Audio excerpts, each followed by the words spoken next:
કેન્દ્રીય ગૃહમંત્રી અમિતભાઈ શાહ અમદાવાદની મુલાકાતે મેમનગર કષ્ટભંજન હનુમાનજી મંદિરે દર્શન કર્યા। દર્શન બાદ સીધા ગાંધીનગર જવા રવાના થશે। તો ગાંધીનગર અને માણસામાં ખાતમુહૂર્ત તેમજ લોકાર્પણ કાર્યક્રમમાં તેઓ હાજર રહેશે।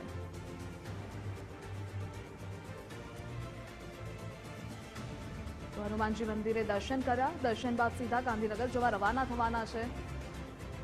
અને આ મુદ્દે સંવાદદાતા રાહુલ જોડાયેલા છે। રાહુલ, અમિતભાઈ શાહ અમદાવાદની મુલાકાતે છે, હાલમાં જ હનુમાનજી મંદિરે દર્શન કર્યા છે, આગળના કાર્યક્રમોની વિગતો જણાવશો।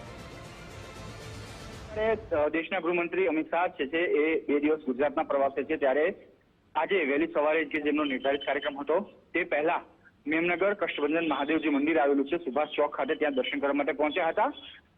પૂજા અર્ચના કર્યા બાદ તેઓ અત્યારે હાલ ગાંધીનગરમાં જે અલગ અલગ વિકાસના કામો છે ત્યાં જવાના છે, જેમાં એક માકે નામ પેડ જે આખો સમગ્ર કાર્યક્રમ છે તેમાં હાજરી આપશે। ત્યારબાદ અનેક વિકાસના કામો જે છે તે કરવાના છે। બપોર બાદ તેઓ માણસા ખાતે જવાના છે, જ્યાં પણ અનેક વિકાસના કામો છે, ગાંધીનગર હોય, માણસા હોય કે કલોલ, એટલે કે જે પોતાના લોકસભા વિસ્તારમાં આવતી બેઠકો છે ત્યાં વિકાસના કામો કરવાના છે। સાંજે સેક્ટર 21 ની અંદર જે એક ગરબાનું આયોજન કરવામાં છે, ગરબા મહોત્સવમાં પણ દેશના ગૃહમંત્રી જે અમિત શાહ છે તે હાજરી આપવાના છે।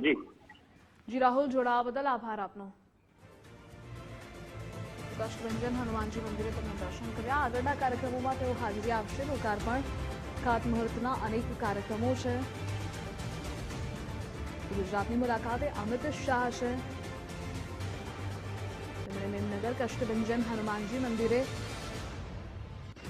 દર્શન કર્યા છે। દર્શન બાદ સીધા ગાંધીનગર જવા રવાના થશે।